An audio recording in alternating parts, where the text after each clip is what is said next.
What's up mga ka-classic? Ayan, sa mabilisang review lang ulit sa aking nabili na baril sa Lazada. So ito na ulit ang ating bagong order.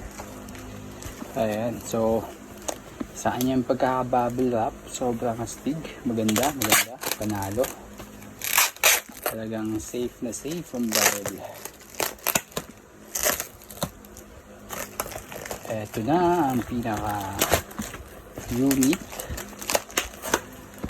Okay, hindi siya ganun kabigat, hindi rin siya ganun kagaan, saktong sakto lang.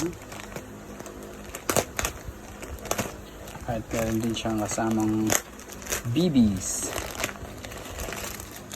Okay, mukhang high quality ba mga BBs niya? Hindi siya high qualities. Normal lang siya ng BBs. Color white nga lang. So, alam ko high quality siya. At eto na ang pinaka unit natin. Pinaka units. Alright. So, akala ko nakakasana kasi matigas ang kanyang trigger. So, ang kanyang build ay talagang plastic lang siya, no? May mga kalawang-kalawang na siya sa tornilyo. Luma na ata to. Meron din siyang attachment. Kanyang barrel. Plastic na plastic lang din. So, solid plastic ang kanyang body. Pero, medyo mabigat ang kanyang magazine.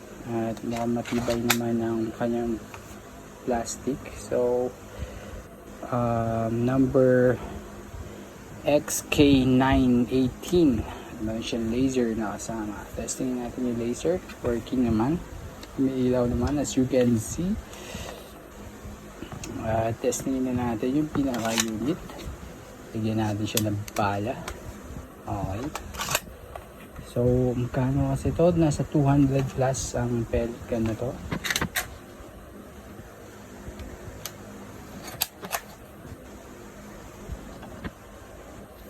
Ayan, testing natin. Okay, mukhang malakas naman siya. Mukhang malakas naman ang kanyang putok. Isa pa, hindi ko alam kung nakita nyo yan eh.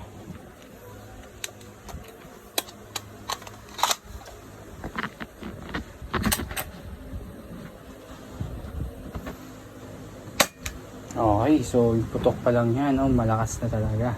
Kakaroon pa tayo ng ibang review dito. I-review pa natin siya sa mga susunod sa labas para ma-testing natin kung gaano talaga siya kalakas para sa kanyang accuracy at power. Pero kanyang mga features, wala, puro dami lang. Walang gumagana sa kanyang features at plastic na plastic siya. Ayun lang. Sana namang pellet ka na madadagdag sa ating collection. Let's go.